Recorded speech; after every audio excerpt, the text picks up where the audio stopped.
But me, your man, Louie T, welcome to Monday Night Football Overtime.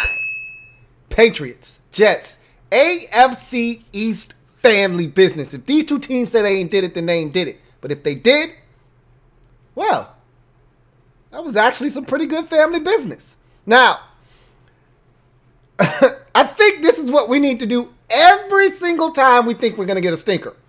Talk about how bad the game's going to be and how terrible of a watch this is and how we shouldn't watch and how I don't want to watch this game, but I'm going to watch it and I'm going to come back and report to you. That's what we need to do every single time. From now on, when we get a bad game, that's what we're supposed to do. Because we did it with the Jets and the Broncos earlier this year. Turned out to be a pretty goddamn good game. We did it earlier. We did it, what? Was it last week? On Monday night? What was the Monday night game last week? There was another game somewhere in here, and it probably was Monday night. Might have been Thursday again.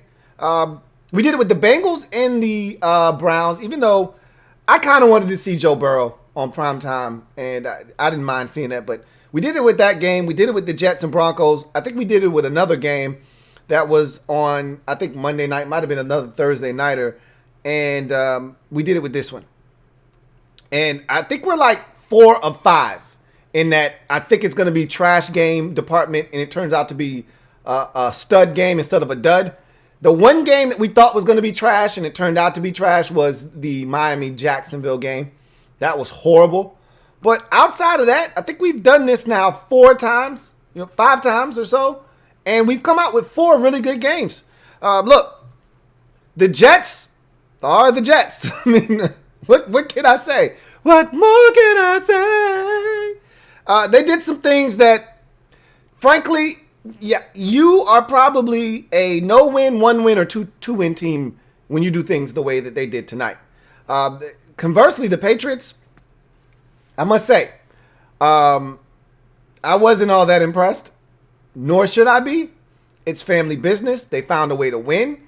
The Jets, I don't know if they're going to play this brand of ball the rest of the season. If they play this way the rest of the way out, they're going to beat somebody. And more likely than not, it's going to be somebody in the division. The bad part about that is, who are you going to beat? The Dolphins are playing good ball. It was much easier to say this a year ago, 2 years ago, 3 years ago. Well, they'll beat somebody in the division because there would have been Buffalo, there would have been Miami, there would have been somebody else you could have beaten. I don't know if you're beating Buffalo. I don't think you're beating Miami. And this was your best shot to beat New England at home.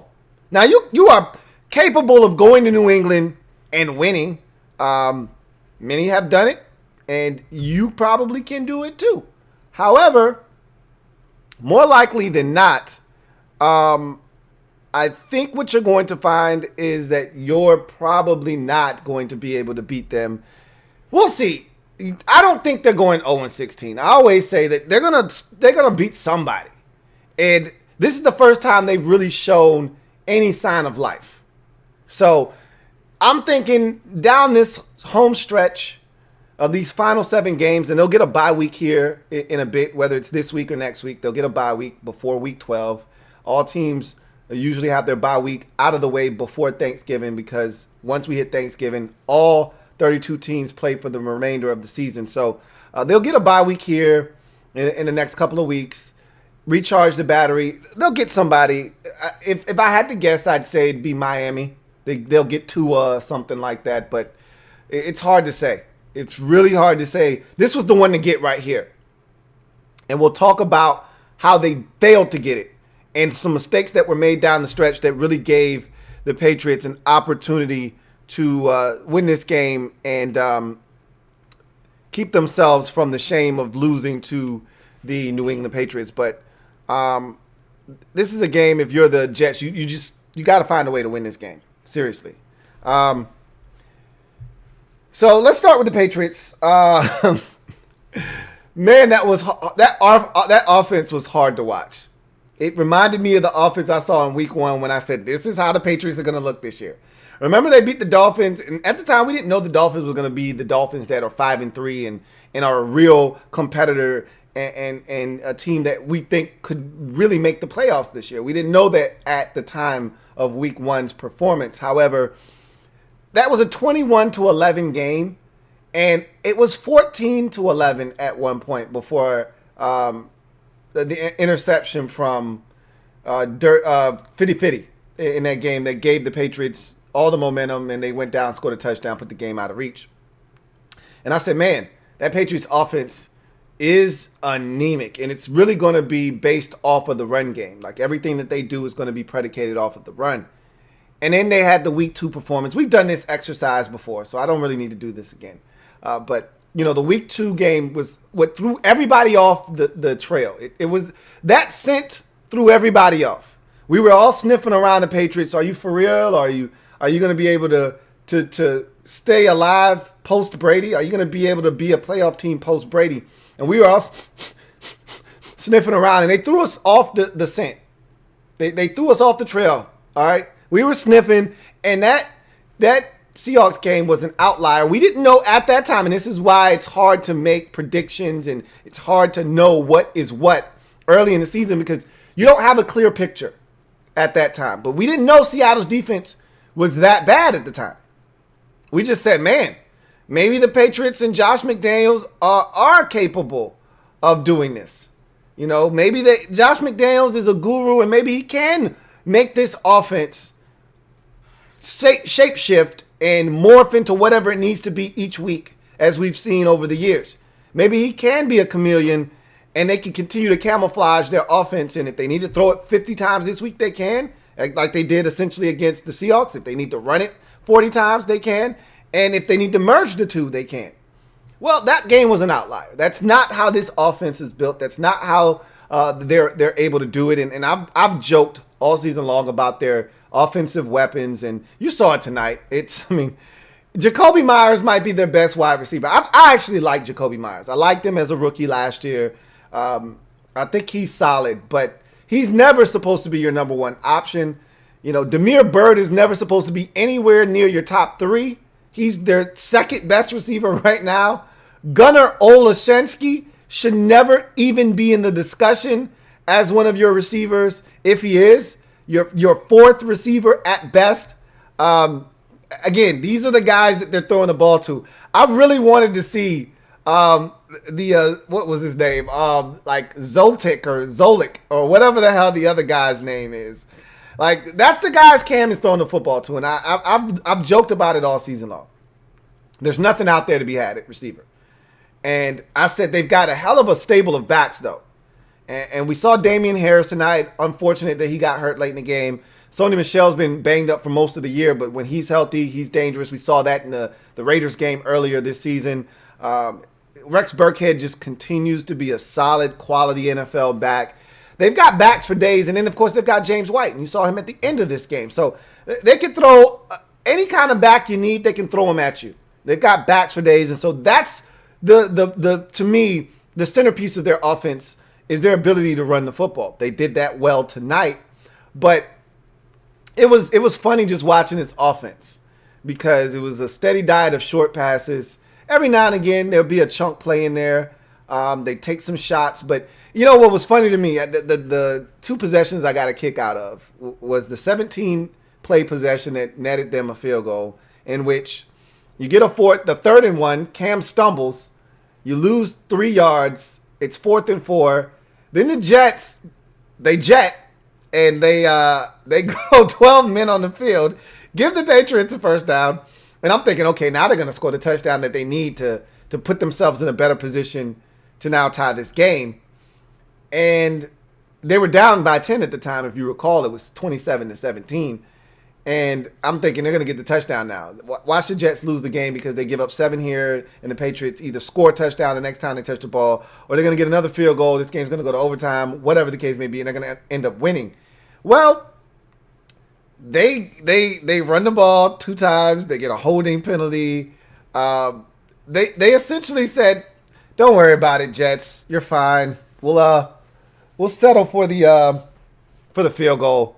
And essentially, they took 2 more minutes off the clock to kick the same field goal that they were going to kick just 3 downs ago. Like, it was a train wreck.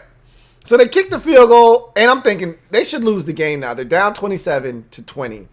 And all the Jets essentially have to do is get a couple of first downs. This game's over. And on the very first play,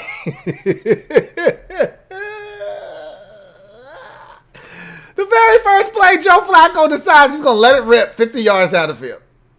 Into double coverage. Why? I don't know. Don't ask me. I don't have the answers. J.C. Jackson, who has been picked on all night, but has actually been a really good corner for the Patriots, picks it off. His league-leading 5th interception of the season. And I'm like, are you kidding me? You really just did that. When you've had success running the football, all you need is a couple of first downs, and you're probably going to be able to salt away this game. And the first thing you can think of, up 7, is let me chuck it 50 yards down the field. Typical Jets. Jets. Jets. Then they show the replay, and it makes it 10 times worse. Because it shows that Joe Flacco, when that play call came in, he predetermined, I'm taking this shot, baby. I'm Joe Flacco. I'm taking this shot, baby. I'm trying to get 3 bills tonight. I already got 3 touchdowns. I'm trying to get 300 passing. I don't know the last time I had 300 passing. I'm getting it. Tight end wide ass open in the flats. You can't get any more open. He might have got the same amount of yards he was looking for on that deep shot if he just checks it down to the tight end, because there was nobody on that side of the field but the tight end. But that's the Jets being the Jets, man. I got no answers for you. Got none. Of course, as fate would have it, the Patriots go right down the field. Don't ask me what kind of defense the Jets are playing that allows Damiere Byrd to catch a simple comeback and then run all the way across the field from one sideline all the way across the field to the other sideline. And before he encounters another Jet, he's literally ran about the span of an entire width of the football field. And then he's got a blocker there, and he's able to turn the corner and try to dive and get to the pylon. Where the hell are the Jets players any goddamn way? It's the same route they've been running all night. Act like you're going deep. Stop. So essentially 12 back to 10. They've been running it all night. Where the hell are you going? And where's the rest of the defense? Again, stop asking. I don't know why. Stop asking. So I'm like, okay, let's see if the Patriots are able to get this thing in. They struggled the last time they were down here. It took them 19 Cam Newton quarterback sneaks to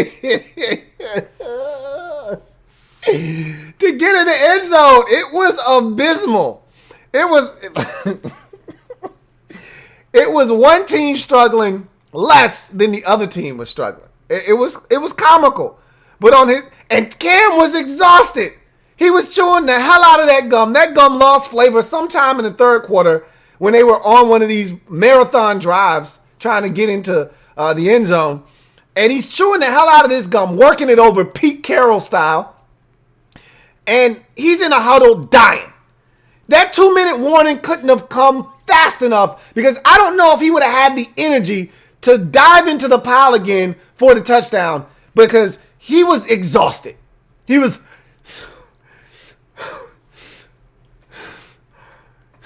But the 2-minute warning came, gave him all the energy he needed. He was able to quarterback sneak it for the 15th time in a row. He gets in. They tack on the extra point. It's 27 all. And I'm thinking, all right, Jets, you got one shot. Do not miss your chance to go, because the opportunity only knocks once in a lifetime. You better K your ass and go. Get this damn field goal when this damn game stop playing. Joe starts it off right with a nice little check down to Frank. Frankie, baby, forever Frank. I'm thinking, okay, Joe understands. No rush here. Just dink and dunk your way. They're going to give you these little check downs. Take them. Don't ask me what the hell happened on second down. Joe starts looking at... This is when you hate old quarterbacks that have no mobility and are scared. Joe starts looking around. I don't know if I've ever seen a quarterback in the middle of a play, looking down the field, stop everything that he's doing, and takes a full peek behind him. It was the slowest. You know, some guys, they'll do one of these quick little looks just to check. Joe did a full turnaround I think I'm okay for another millisecond. Let me curl up. Like, what the hell are you doing? Joe literally, full shoulder turn. Slow eye roll, too. Yep, somebody's coming. I should put the ball away. The hell is that? Oh my God, what is Joe doing? Anyway, Joe gets sacked. And at this point, you're like, these bastards are about to lose the game, aren't they? It's still 3rd and 7. They still got a shot. Of course, on 3rd down, they don't complete the pass. They got a punt. And I said, at this point, you're going to lose the game. But I said, I don't know. The Patriots, they're not explosive enough to get it down the field. But they got all their timeouts. Got all 3 of the timeouts. So we'll see. They get the football right around the 25, 30-yard line or so. And this had to be the slowest, most methodical, less than a minute drive I've ever seen in my life. They got the ball back with about 53 seconds, I think. And let's see, they threw about 4 screens. Oh my God. There was another Cam Newton quarterback sneak, which took like 20 seconds because the Jets defender wouldn't let go of the ball. And I'm thinking, man, this is the slowest 2-minute drill trying to get into field goal range. Like, this was the best example of hurry up and wait I've ever seen in a less than 1 minute situation where you're looking to try to get a walk-off field goal. They spiked the ball with 8 seconds left, and I'm thinking, there's no way the Jets are going to be dumb enough to let them get a chunk play over the middle of the football field and set up a game-winning field goal. But then I said, well, these are the Jets. I don't know. You'll see. And sure enough, as if they didn't know what was coming, the only thing that would have been worse than what the Jets did was if they would have given up a touchdown. I'd much rather you make Cam Newton throw an outbreaking route outside the numbers and make him make a perfect pass outside than to let him throw an easy one right in his line of sight over the middle of the football field with a timeout left. I honestly, the Jets looked like they were playing this as if the Patriots didn't have another timeout left. Anything in bounds, we're good. We're going to overtime. Like, you do know they have another timeout, right? You are aware of this. But then again, I'm asking an 0-8 team, the same team that didn't know that they needed to only have 11 players on the field on a field goal attempt. The same team that was up by 7 and just needed a couple of first downs to ice the game and decided they were going to run play action fake, 50-yard shot down the field and throw a pick. So I'm not quite sure if they knew that the Patriots had a timeout left, but they gave it up right over. And then, the perfect image is of safety Marcus May with his hands on his head after the completion, like, oh no, what did we just do? Oh, the goddamn Jets. Gotta love them. Anyway, Patriots get the win. It was nothing pretty about it, but it was gritty. Most importantly, it was a win. And a win's a win in the National Football League. At the end of the day, I was entertained. Are you not entertained? I was entertained. I didn't expect this game to be nearly as competitive as it was. I didn't think these two teams would combine for damn near 60. When I did my football pool sheet, we always do points at the end for a tiebreaker. Combined score of the two teams on Monday night, that's the tiebreaker. And I don't know if I've ever seen lower totals put in by everybody in the pool. I saw a 28. I saw, normally the totals are up near around the low to mid 40s. If you're playing with if there are two explosive teams, you'll get up into the 50s, up into the 60s.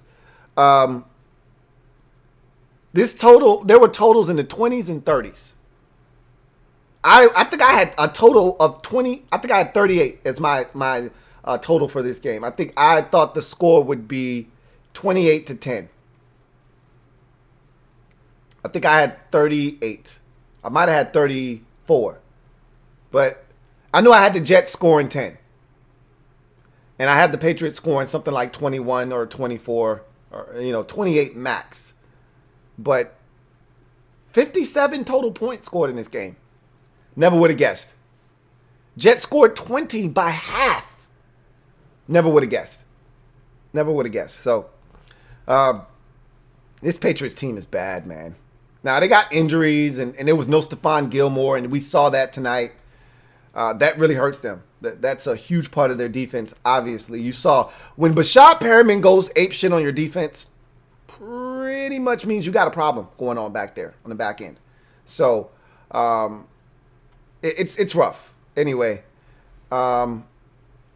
Patriots win, and that's all that matters. They're 3-5. They're not quite dead yet, but for all intents and purposes, I talked about this on my podcast today. They're dead. The AFC is much more competitive. If they were in the NFC at 3-5, not dead. At 3-5 in the AFC, pretty much dead, because there are 9 teams vying for 7 spots, and of those 9 teams, no one has a record less than 5-3. Your first 5 teams in the AFC are 8-0, 8-1, 7-2, and 7-2, 7-2, and 6-3. And then the next 5 teams, or I think it might be 7-2. I think it's 6-2, 6-2, 6-2. And then the next 4 teams, Raiders, Browns, Colts, Dolphins, all 5-3. So 9 teams from 8-0 to 5-3. So 3-5, probably not going to get it done. If they add another wild card, then maybe. But I don't think you're going to see them do much of anything this year. The Patriots stink. Let's get to the comment section real quick. Knock out some of these comments and get out of here. Cody _ says, I needed one more freaking catch from Crowder to win fantasy, and it didn't happen. Why did I trust a Jet to get me the win? Shaking my head. You ought to know better. You know better. You know better. No jet zone. No jet zone. You know better. You know better. You should have known better. You deserve to lose. You relying on a New York Jet. First of all, why are you starting a Jet? Period. Anywhere on your team. You were asking to lose. You deserve to lose. Got no sympathy for you. None. Atlas says, it's about time you stop disrespecting these kinds of games, Lou. I'm listening to your pod with you crying about how bad this game would be, and it was a great game. Jet's gonna jet, though. You are so right. I'm spinning this into a positive, though, because, and I said this at the top of the show, so you were kind of reading my mind here. But, I did say on the podcast, I said, with the way we've been doing this year, this game's actually going to turn out to be good. It wouldn't shock me if it did, but I wasn't expecting this. Hell no, I thought this was going to be a stinker. And unlike the Jets the first time around against the Broncos, that was 2 winless teams. I didn't think we were going to get this performance out of the Jets. I didn't. And I said, what did the Jets do to deserve this? Yeah, I went off on a nice little rant. What did the Jets deserve to do? Deserve to be on Monday night again in this same spot against the Patriots again? Like, why do we need to relive this? Remember last year was the Sea and Ghost game, 33-0. It was terrible. I jumped on early because it was an ass thrashing. Like, why do we need to do this again? Well, the Jets said, look, we got this. Don't worry about us. You worry about your own team. Fair enough. Fair enough. You're right. The Jets are going to jet, though. They did it multiple times in this game. I got you, Cody. Captain Spartan 04 says, no! I wanted the Jets to win so bad so Trevor Lawrence can go to the Jags and have weapons. One of my friends doesn't think Trevor is legit, so I need him to go to the Jags. Well, first of all, you got to tell the Jags not to win another game. And they're still trying to win games. So the Jags are going to beat somebody else this season. They're coming ever so close every single week. they're going to get somebody. You know, whether it's Indy or the Titans, they're going to slip up and beat somebody. Somebody's going to slip up, and it's going to be in the division. Usually it is. They're going to beat somebody else this year. So I don't think he's going to the Jacksonville Jaguars. We'll see what happens. Captain Spartan 04 says, I see why it's hard rooting for the Jets. They can't win. Joe Flacco still stinks. You know, Joe's my guy. And Joe was actually pretty damn solid tonight. Made some really good throws, but boy, that interception late was just brutal. It was awful. Reed says, Jets are going 0-16, Lou. Straight up and down. They're going to beat somebody. Again, let me throw in this caveat. If they play the way they played tonight, the rest of the season, they're going to get somebody.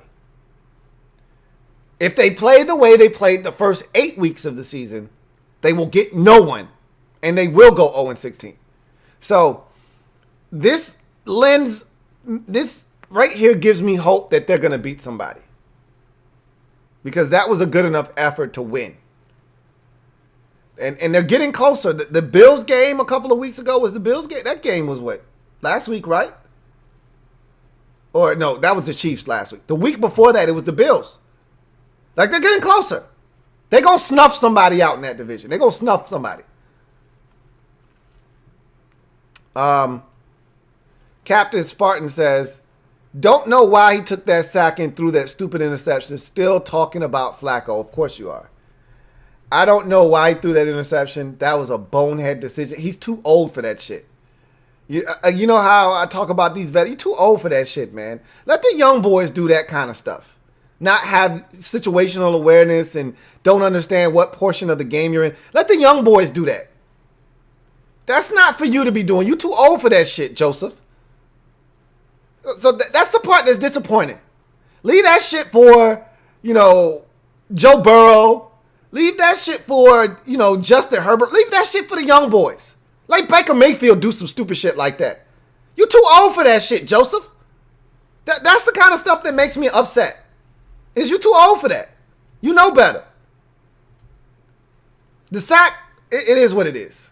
But that interception, no, I can't even understand. I can't even begin to try to wrap my brain around what he was thinking there.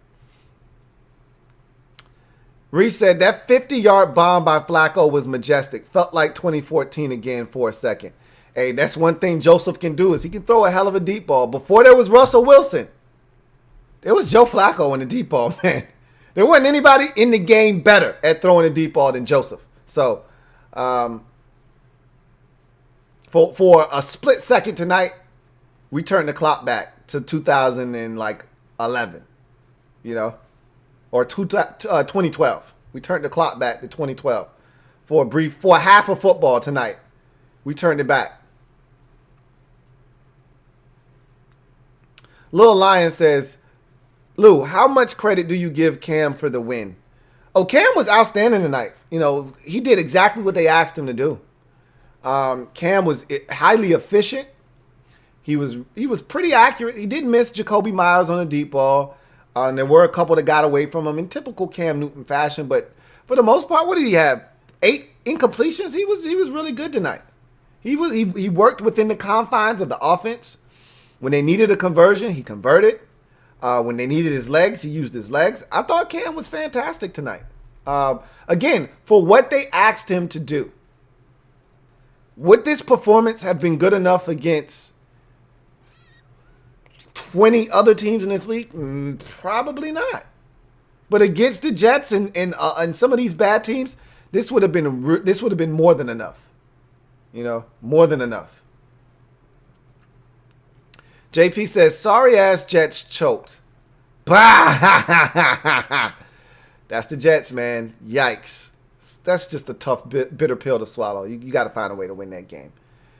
John Livingston says, Bills already beat the Jets twice. Yeah, they've already played them. They beat them in week 1, and they got them 18-10 like 3 weeks ago. So, again, they weren't going to beat the Jets. They weren't going to beat the Bills anyway. They're going to beat somebody. It's going to be Miami, or it's going to be these Patriots. I think they got them one more time. I don't think they've played twice already. I don't think they've played at Foxborough yet. So let's see who the Patriots 3 wins against. They beat this Jets team. They beat the Dolphins in week 1, and they beat the Raiders. So, yeah, they haven't played the Jets but once. So, they're either going to beat these Patriots or they're going to beat the Dolphins. And I think they've already lost to the Dolphins once already. So, time's running out. Cody _ says, yeah, the Jets aren't going 0-16. Ever since the Browns went 0-16, people think the worst team in the league every year is going 0-16. That is so true, Cody. Every time a team starts off like 0-6 and they look really bad, oh, they're going 0-16. This is the worst team I've ever seen. They're not going to go 0-16. And you're right. Every time we get to this point, that team's going 0-16. They're going to beat somebody. It happens every year. They're going to beat somebody. I am so on board with that statement, Cody. Couldn't have said it better myself. Got a super chat here from GearCell1. Thank you for the super chat, GearCell1. Greatly appreciate you as always. GearCell1 writes, Jets play like getting your hair braided by a dude named Chapstick in prison. Tragic. Those are going to be some raggedy straight backs. Your part is going to be trifling. But, hey, the best you can do, man. Get them done. This Jets football team, they'd be better off getting rid of Adam Gase. But it's not happening. They said this 5 weeks ago that they weren't going to fire Adam Gase, and they were adamant about it, and they've held true to this point. They've held true. So, got to give them credit for having some kind of conviction that it's not going to change anything to fire our coach in the middle of the season. I think they might have won a game by now if they would just leave it to good old Greg. Greg Williams, their defensive coordinator, but that's just me. Alex Smith says, Flacco almost looked like me out there. No, Flacco did look like you out there. He did throw a back-breaking pick late in this game. You're right. He almost looked like you because he didn't throw 2 of them back-to-back. He just threw 1. Ooh, burn. Alex, I kid. No, I don't. Gregory Lightbody says, well, Cam helped give his team the win in the clutch. Well, Cam helped give his team the win in clutch time. Can't say the same for Alex Smith. Thank you. My point exactly. Gregory Lightbody says, what do you think of Matt Stafford? His mama named him Matthew. I'm going to call him Matthew. What do you think of Matthew Stafford or Darnold to the Washington football team? Jaguars are definitely taking Fields, so he's out of the equation. It's just interesting to see what happens. Why do you think Matthew Stafford will want to come to Washington? If he's leaving the Lions, and that's assuming that he's not. First of all, the Lions aren't going to allow him to go anywhere. But that's assuming he is able to go free, which the Lions aren't going to allow him to do. Why would he come to Washington? This is the part of the equation that a lot of you don't seem to understand. Unless you're trading for a guy, if he has options, why would he want to come to one of the most dysfunctional organizations in all of football? Why? If I'm Matthew Stafford, if I'm Matthew Stafford's agent, hey Matthew, if you want to stay in the NFC, pick any team you like except for Washington. That's what I would tell him. Hey Matthew, if you're gonna go to the AFC, pick any team you like except the Jets. Those are the 2 organizations. I'm not gonna allow you to subject yourself to that. That's where careers go to die. Anywhere but those 2 places, knock yourself out. Now, if it's a trade, he doesn't have any say-so in the matter. Then that's when you can start to say, hey, what about Stafford? But if it's, on his own volition, he's not coming here. Now, Darnold is a different story because you'd have to trade for him.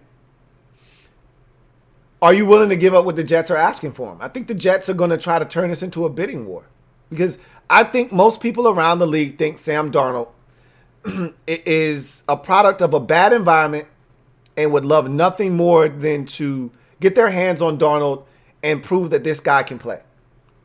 So I think there are more suitors for Darnold, than any young quarterback out there that may be available this offseason potentially because of where the Jets will be picking. So we'll see what happens. Got another super chat. This one is from Silver V. Thank you for the super chat, Silver Villains. Really appreciate you, Silver V, who writes, do you believe the refs let the clock run out if the Jets don't touch the receiver on that last catch of the game? No. He's giving himself up. They're calling timeout as he's down. They know the situation in the game. The Jets, even if they don't touch him, he's giving himself up. They're going to grant the Patriots that timeout. There was nothing that could be done there. Once he's on the ground already and he's not moving, he's giving himself up. You've got Patriots players screaming timeout, timeout, timeout. They're going to give him that timeout. There was no way that time was going to run out. So he gave himself up. Plays dead right there. Now you just got to call timeout. They were calling timeout. Even if they didn't touch him, that they were going to have time to kick that field goal. Thank you for the super chat, Silver V. Let's see. JP says, Jets officially won the Lawrence sweepstakes tonight. They're not out of the woods yet. Again, I still think they're going to beat somebody. Don't know if Jacksonville's going to win any more games this season. So, there's still other teams there that's alive and fighting. But it's really between those two teams, if you ask me. Let's see.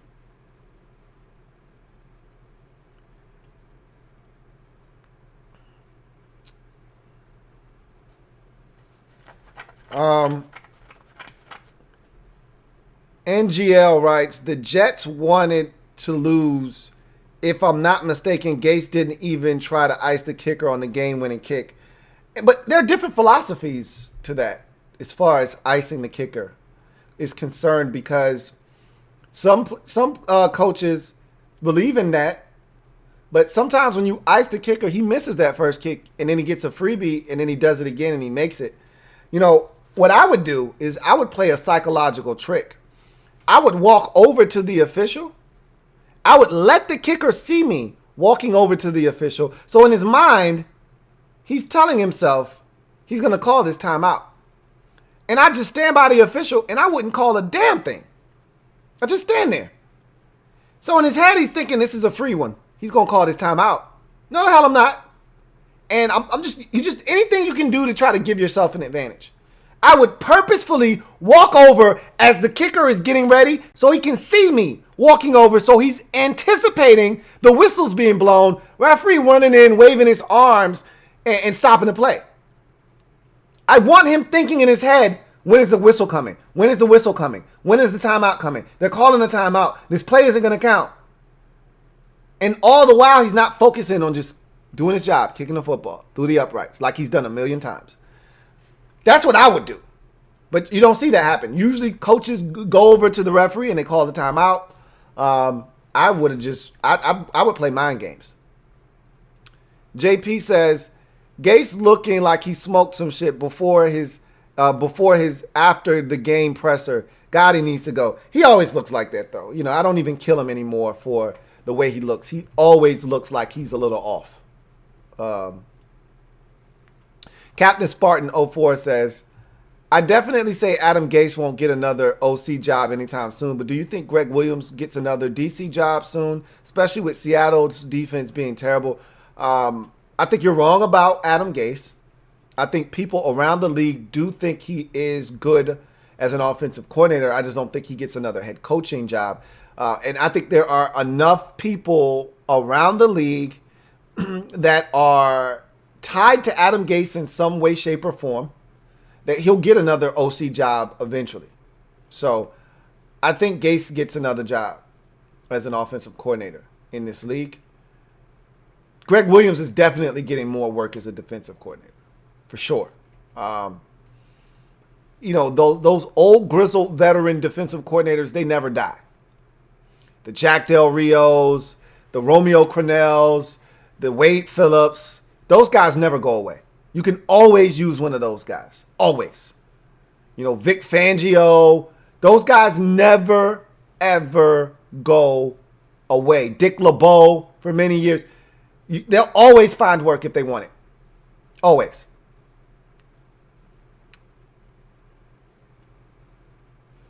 Captain Spartan says, I'm glad my Steelers saved Avery Williamson from this Jets misery, but ain't no way we can save T-Law from this team. He'll have to do that himself. The only way he can save himself is to go back to school. He doesn't want any parts of going back to school. He's ready to play in the NFL. And DJ at Clemson, he's ready to go. Out of the packaging right now. So I think Trevor understands that he's got one more year due to your draft stock. Go ahead, start getting paid. So I think that you're going to see Trevor Lawrence go much faster than slow. Gregory Fuller says the Jets should be banned from primetime games for 3 years. They shouldn't be banned for 3 years, but now everyone's supposed to get at least one primetime game. So they're going to be on Thursday regardless. You can't run from that. They shouldn't be on Monday night for at least the next 2 years, though. Straight up. Unless they have some kind of ridiculous turnaround next year. If they get a new head coach next year and they're 5-11, they shouldn't be on primetime television. The only thing that continues to save a team like the Jets is the media market that they're in. They're in one of the biggest media markets in the NFL in New York. And so they want that kind of they want this team on. They want the Jets to be good. They want the Giants to be good. It's too big of a media market for them to stink. So they would prefer the Jets be good. A lot of eyeballs on the tube in New York, in New Jersey. But they stink. They got to stop putting them on television. Captain Spartan says, how much you bet when the Steelers get their first loss, Jets will get their first win? There's always parity in the NFL, and there's no way we have a 16-0 and an 0-16 team in the same year. Yeah, and your Steelers, just so you know, they're not good enough to go 16-0, so you don't have to worry about that. Somebody's going to beat you here shortly. Someone's going to take that weight off of your shoulders of being undefeated. They'll take that off your shoulders here in a bit. I don't know when they're going to get their first win, but it's coming. Ricky L says Jets have three wins. He says Jets have 3 maybe wins. Week 11 versus the Chargers. Week 13 versus the Raiders. Week 17 versus the Pats. Yeah, all of those are very winnable football games. I don't know about the Raiders, though. I won't disrespect the Raiders. The Raiders are playing good enough offensively that I think they should be able to take the Jets out pretty comfortably, but that's why they play the games. That Week 17 versus the Pats looks real juicy because at that point, the Pats might have checked out already mentally, and I could see them getting them. But that Week 11 Chargers game, that's big. If you really want off the schneid, you need to find a way to get that one. This just in. Love that name. As a 21-year-old Pats fan, I can honestly say this is the least amount of hope I've ever had.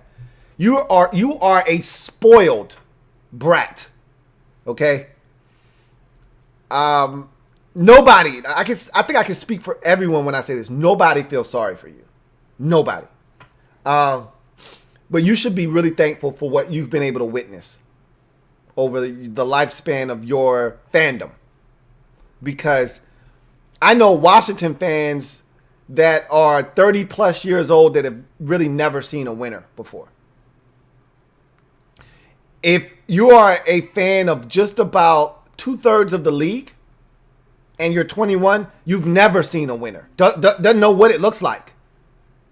And there are fan bases that have fans that are 25, 26, 27 that have no idea what a winner looks like. Not anything even closely resembling a winner.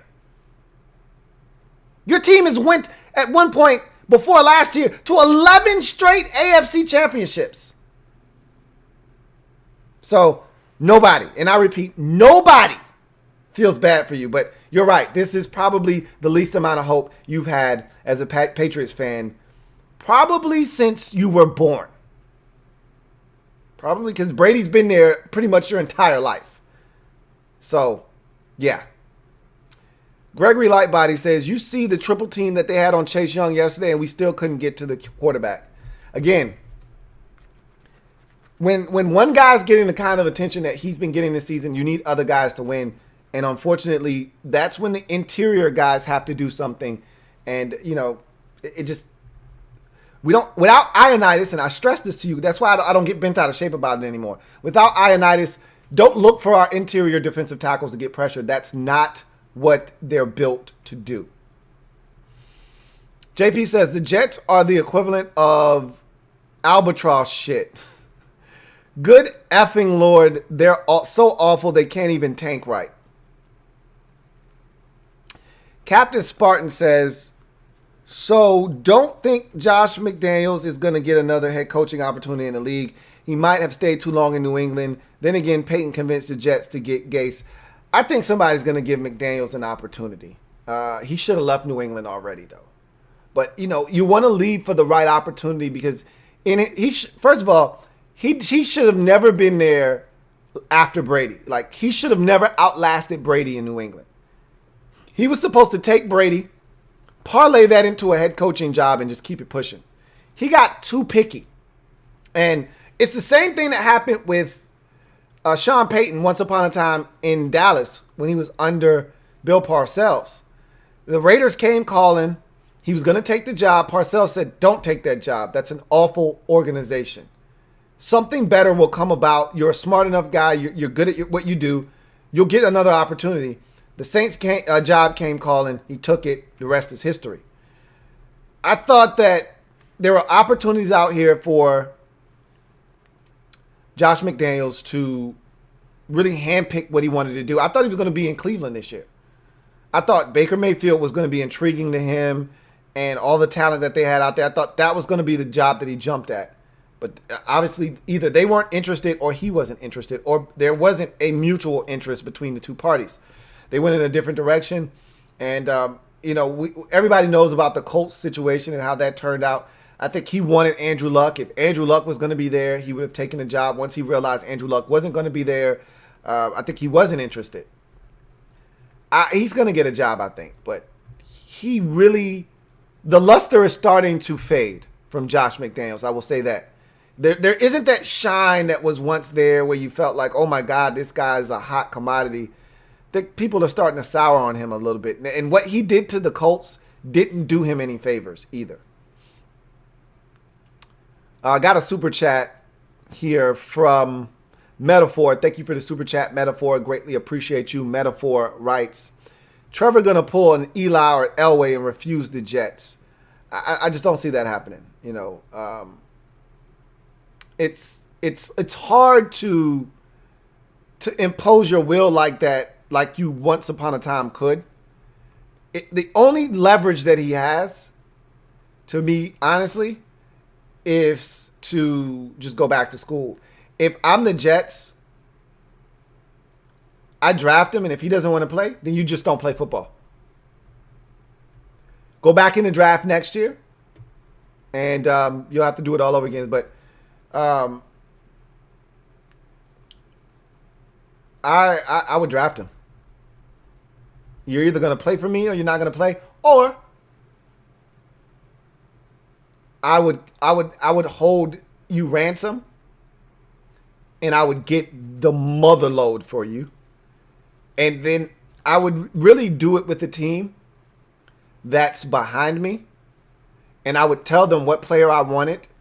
I'd have them select that player for me. And then I would still rape you blindly. So there would be some choices there, but I think Trevor's coming out. And I don't think there's, remember there was a little bit of brief talk about Joe not wanting to go to Cincinnati. Oh, my God, it's where quarterbacks go to die. Don't go there. There were people trying to influence him not to go to Cincinnati to try to, hold them hostage. I just don't think that's the environment. I don't think that's a good environment anymore in this league. I don't think that's something that's really viable like it once was, but we'll see. Ricky L says, Lou, Cool Joe made an appearance tonight, I see. His defense was just gassed in the fourth. Well, he kind of helped perpetuate that by throwing an interception literally At one point, I think it was like 27 plays to 1 in the fourth quarter. And that's because as soon as the Jets thought they were getting off the field, Joe comes and throws an interception on the very first snap. And they're right back on the field. Gregory Fuller says, Adam Gase is the worst coach I've ever seen coach. There have been worse, but he's definitely on the short list. He's terrible. Captain Spartan says, did you see the Falcons let go of Takk McKinley? Did they really do that? That was dumb because I felt like they had trade offers for him. There's no way they cut him. There's no way they cut him loose. I'm going to check right now. Because he was talking. Now, he's been talking some cold, hard cash about their organization, and maybe he forced his way out. But if I'm Atlanta, you should have gotten something for him. Yeah, they cut him. Wow. That's dumb because I think they had offers for him and they didn't trade him. What was the point of doing that? And you didn't pick up his fifth-year option. Even if you were only going to get a 7th-round pick for him, trade him. Even if it was a hot ham and cheese sandwich, trade him. Get something. Don't cut him. Now, again, maybe nobody was interested. But this guy claims that there were offers out there that the Falcons turned down. That I don't understand. If that is true, that I don't understand. If it's not true, and honestly, who wants Takk McKinley? He stinks. But if that was true, then the Falcons, shame on you. You just threw away an asset. For what? He says, I still think he goes to the Seahawks. Don't think he'll be an immediate impact like Dunlap, but he could provide a spark with the first step quickness. The Seahawks, if I'm the Seahawks, or one of these teams out here that's needy for pass rush, I'm definitely going to take a look at him. It can't hurt. You can't get any worse if you're Seattle. Can't get any worse.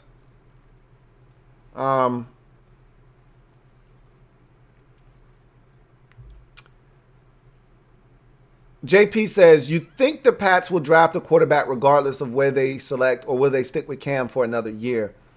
Hard to say. Really hard to say. This is his first year in that offense. You could see him getting a little bit more comfortable. There's not a lot out there. How much is Cam going to cost them? Remember what Cam is playing for right now. Cam is playing for this right now to prove everybody wrong so that he can cash in for a bigger payday next year. I do not think Cam is going to play for $1.1 million next season. I feel really confident in making that assessment. So if the Patriots want him back, they would have to pay him. The Patriots are in salary cap hell right now. So the likelihood that he's back in New England, to me, is a long shot. They'll have to go with a young quarterback. Maybe it's Jarrett Stidham. Maybe it's a young guy in the draft. But they'll have to go with either Billy Ho or Jarrett Stidham and draft a guy. And whatever they do, they can't afford to pay a quarterback. That's where the Patriots are right now. They can't afford to pay a quarterback. They're going to have to do a lot of cap shedding to get to a position where they can afford someone. But I don't see Cam Newton coming back next year. I don't. Unless he is willing to take a lot less. I don't see him coming back. Got a super chat here from Abner Duran. Thank you for the super chat, Abner Duran, who writes, I can't believe there were several great games this week except the game that we expected to be great, New Orleans at Tampa Bay. The only constant here was the same old heartbreaking moment Washington gives us every year. Facts, all facts, Abner. Several great games this week. I was glued to my television set. The finish in Los Angeles with the Chargers, that was a fantastic game. The Cardinals and the Dolphins was a fantastic game, 34-31. There was another really good finish in Jacksonville between the Texans and the Jaguars. That was 27-25. Came down to a 2-point conversion that was failed. The Washington game, it was heartbreaking, but it was a good game. You know, that came down to the wire there. The Dallas and Pittsburgh game, nail biter down to the finish. A lot of good football games, as you mentioned. They were all across the league. And the one game that we were expecting to deliver was a dud. And then Monday night, we weren't expecting much of anything, and that delivered another gem. So Week 9 delivered a lot of really good games that we did not see coming. And the one that we were anticipating delivered nothing. So really shocking. But that's, you know what? That's kind of to be expected when you're talking about the NFL. Thank you for the super chat, Abner Duran.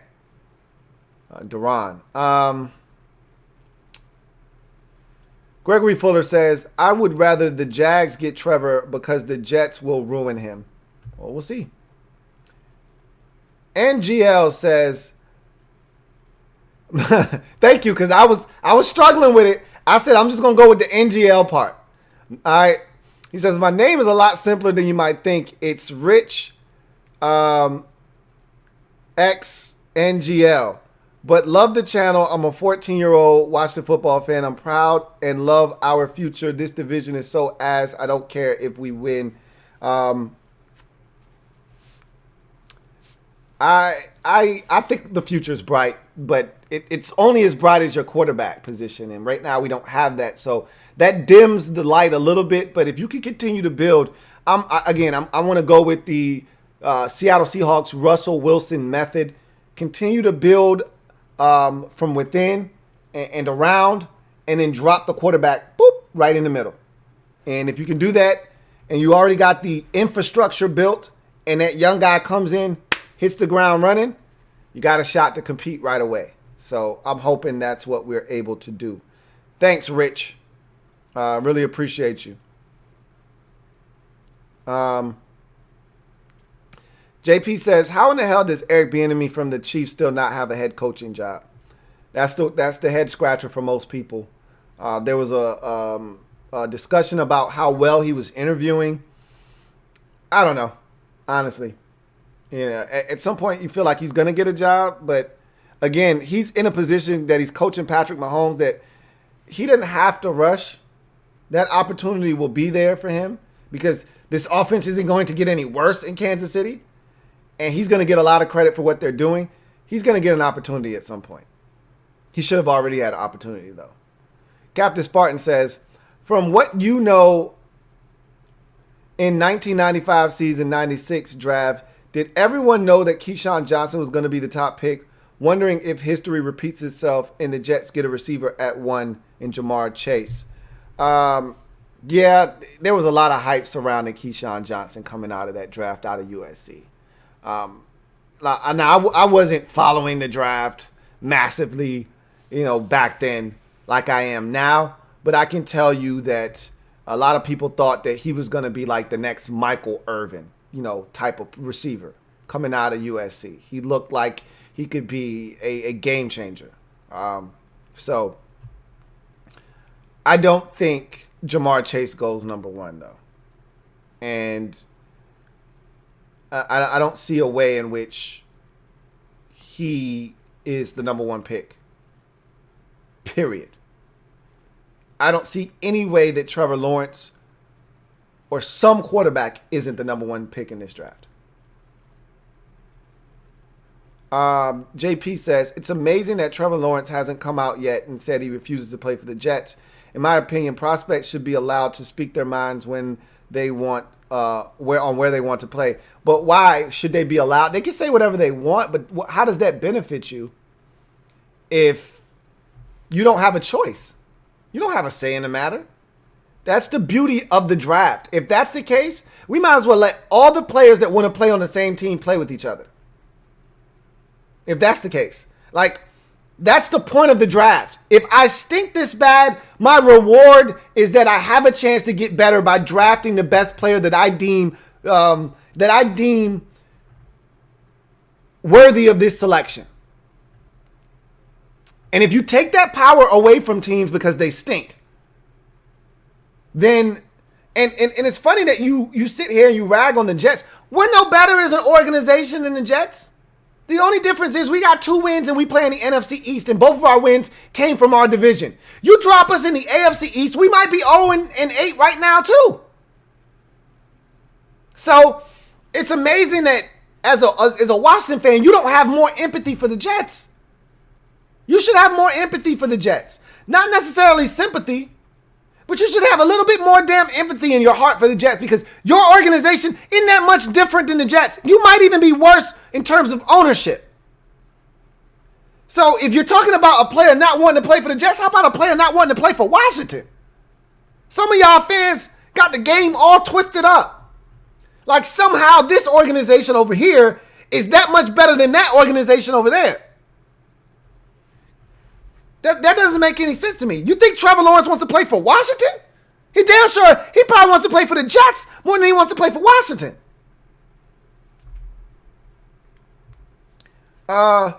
Assist underscore says, don't lose hope, Lou. We are second in the East, shaking my head. This division does not deserve a playoff spot. The Eagles really benefit from that one tie. Oh, I've already given up. You literally are talking to a man that has lost all hope in this season. And now I'm just looking for development. Now I'm just looking for the young guys to continue to get better and to continue to grow. And I've given up on this season. Captain Spartan says, obviously Trevor Lawrence and Justin Fields would have to stay in college another year for that to happen. Jamar Chase to the Jets. Got you. That's not going to happen. Neither one of those guys. And I don't know if you've noticed what Ohio State is doing with Justin Fields this year. They're doing what Mississippi State did for Dak Prescott his final year in college, where they're essentially trying to showcase all of his skills to the pro scouts. Because there were so many questions about Justin Fields last year and the offense that they run. And so I remember Dak Prescott as a sophomore. He might have been a junior, the year that he was a Heisman Trophy candidate, and Mississippi State was ranked number 1 in the nation. Do you remember that? But a lot of it was Dak running around and doing some things that last year, and it might have been a senior season at Mississippi State. They essentially catered the offense to Dak Prescott throwing the football. They literally rebuilt his game, rebuilt their offense so that Dak could showcase. He had done so much for that university, had brought them so far along that they said, you know what we're going to do?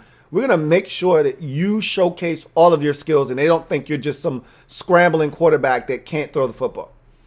And you're seeing a little bit of that from Penn State. Justin Fields is just throwing it. And they're not just throwing this horizontal bullshit that we've seen from Ohio State where everything is out into the flats and it's wide receiver screens, it's bubbles, it's hitches. They're actually pushing the football vertically, and they're trying to show that Justin Fields can go through progressions and that he can actually run a pro-style offense. I think it's pretty cool. We'll see what happens. We've hit our hour mark.